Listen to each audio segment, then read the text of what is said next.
Hi, YouTubers. My name is Sylvia, and this is my first vlog. I've never vlogged before, and as you can tell from the title of my channel, I am trying to conceive.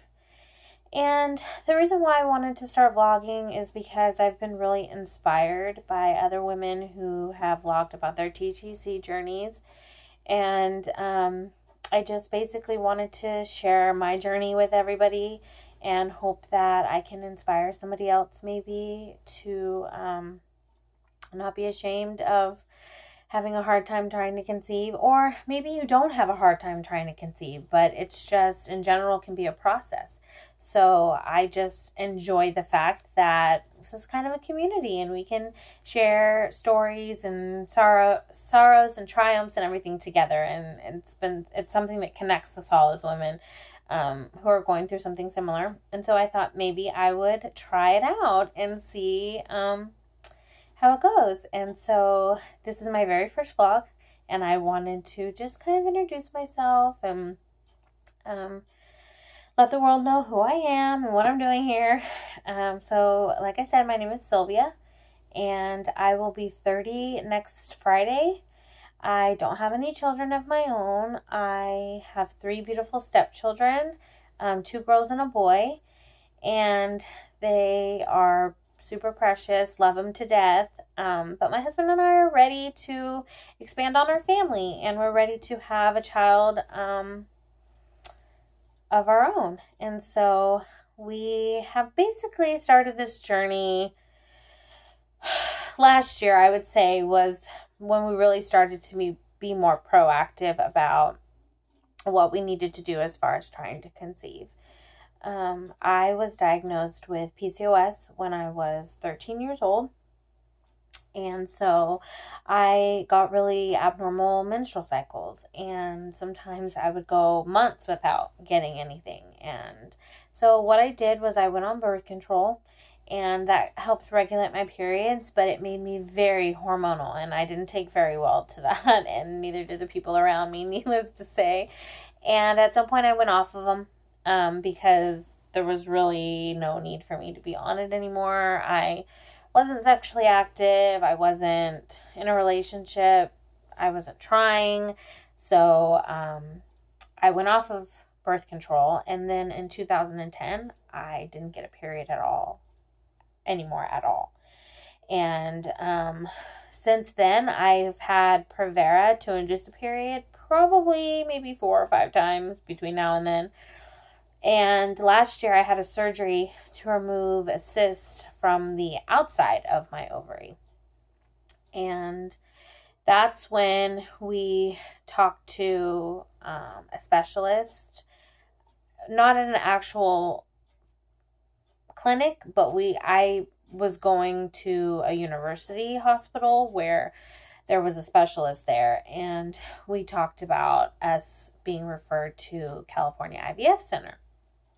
And so that was really when we decided to become proactive about, okay, now's the time. Because before I was always told, when you're ready to have a family, we'll discuss your options, and then it was, okay, now here are your options. And now that I am married and I have a family and everything, I am ready to actually explore those options. And so basically, I went to have an appointment in, oh gosh, I don't even remember when it was, but I was so excited because it just felt like, okay, this is finally happening. And I was so excited about it. And my insurance doesn't cover anything. So basically, it covered the first consultation.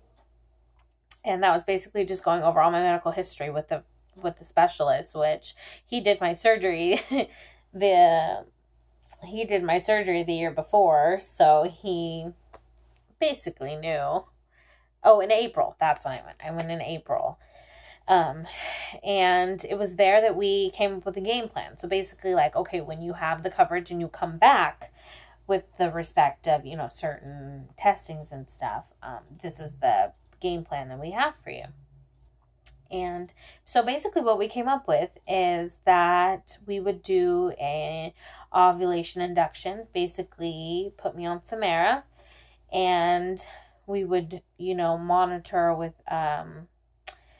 ultrasounds. They have you come in every so many days and have you do OPKs to know when to baby dance and all that fun stuff. And he said he wanted to do a trigger shot and he wanted me to do an IUI. And all that stuff, thank God, is covered on my husband's insurance, which unfortunately we didn't do the switch soon enough after we got married. And so now we have to wait for open enrollment, and that doesn't happen until November. And it's not effective until January 1. So basically January is when I have to wait to go back to the IVF center. But it was nice being able to do like a game plan with the doctor. I mean, that was nice. Anyhow, so basically you would have thought I would have went to a gynecologist to get something going, but I didn't. I was just depressed that we couldn't start the process. I was trying to think of, loans I could take out, all kinds of stuff to just get the ball rolling. I don't want to wait anymore. I don't want to, in my eyes, I don't want to waste any more time. And, I think that the really big thing with me lately has been that I'm turning 30, and I always just assumed that I would have my family good and done by 30, let alone be trying to start it. So I think that's what's been making me think about it more, like, okay, I need to get the ball going. What can I do?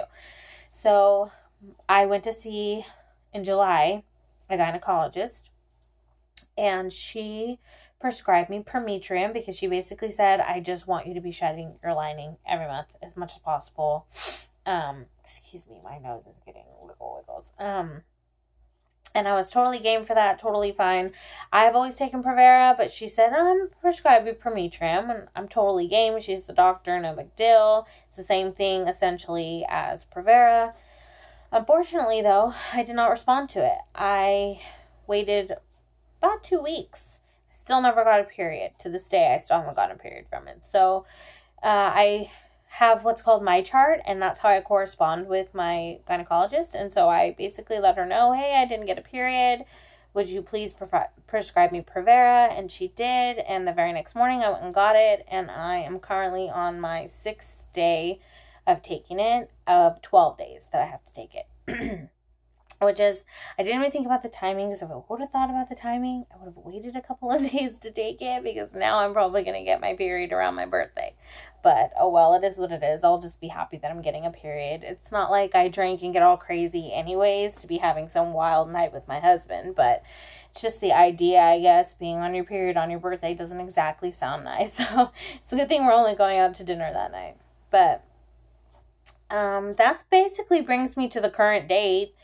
I did some blood work last Friday, and just some basic panels for my doctor, my thyroid, testosterone, progesterone, just the really basic stuff that she just wants to double check on and see. And I got all the results back today, and I was kind of confused on some of them. So I called and made an appointment with her to go over the lab results, and we are going to talk to her about doing a cycle of Femera unmonitored, so with no ultrasounds or anything like that, just taking it more than likely on cycle days 3 through 7, and then on cycle day 21 coming in for a progesterone blood test. So we had talked about it prior, but I was having a really bad day. In a nutshell, I was having a really bad day. I was very upset with my husband. I was to the point where I just wanted to give up. And a lot of that stemmed from our fertility issues. It puts a huge strain on a relationship, a marriage, anything, when you are having a hard time conceiving, because I know I'm the main problem, and that's really hard for me to swallow sometimes. And my husband is very supportive of my emotions. He's very supportive of my emotions, but he's human like everybody, and there's only so much that he could take of it. And so I think that's why he's really supportive of me having a YouTube channel, because he wants me to be able to express myself, my frustrations, my happiness, and everything. And somebody on the other side going, I know exactly how you feel. I know exactly what you're going through, as opposed to him. When I talk to him about it, it's like, I love you, babe. It's okay, babe. It's going to be all right, And so, but we decided, it's time. Like, we're ready. We just want to be parents again to a small infant baby, something that comes from us. Even though I love my stepchildren, I want something that's from Robert and I. And, I just feel like now is the right time. And I feel like with us being able to switch insurances and go to the IVF center, and with me being able to at least have coverage for the Femera with my insurance, I'm like, what do I have to lose? What do I have to lose? I don't feel like I have anything to lose. I'm already not ovulating. So giving me something that's going to stimulate, my ovaries to ovulate is not going to hurt. I don't foresee that hurting me. And I think that if it did, that would be something that my doctor and I would talk about. So I don't know how it's going to pan out. I don't know if she's going to say, no, maybe you should just wait till January when you go to the IVF center and you can get it monitored with ultrasounds. Or if she's going to say, yeah, let's just do it like this. I don't know. I'm not sure. So, but that's basically where I'm at. That's my life in a nutshell. I've just been truly inspired by women who are trying to conceive, and particularly women with PCOS who are trying to conceive, because it's really, really hard. It's a really hard journey. It's a really hard thing to go through and to have to endure. But I'm here, and I'm not going anywhere until I have my little bundle of joy. And I'm going to do whatever I have to do to make that happen. I know that diet is like a really big thing. And as you can see, I have my own issues with weight, part of it PCOS, part of it laziness, and I know that I have to do something about that. I have to be proactive, because it's not just going to happen on its own. I have to work it out. I have to do it, and I don't know. I just feel like I'm ready. I'm ready. I'm in a place in my life where there are certain things and certain aspects of my life that I'm just ready to just go, I'm good. I don't need that anymore. I'm ready for this new part. And it might be the whole 30 thing. I don't know. I have really been having a lot of anxiety about turning 30 next week and not having any children of my own. It's really been bothering me. And, I'm sure there's other women out there who feel like that too. And this video is getting ridiculously too long. So I'm going to sign off. But please subscribe. Please like my videos. I probably will not do daily vlogs, but I will do weekly vlogs to kind of, just keep you guys up on what's going on in my life, and, how my doctor appointments go and stuff like that. I have a doctor appointment with my gynecologist on the 15th of this month at 10:45 in the morning. So maybe I'll do a vlog after that appointment to get you guys up and let you guys know what we talked about. And, yeah, so thank you guys for watching, and I hope you guys come back again and visit me on my channel. Until then, I'll see you guys next time. Bye.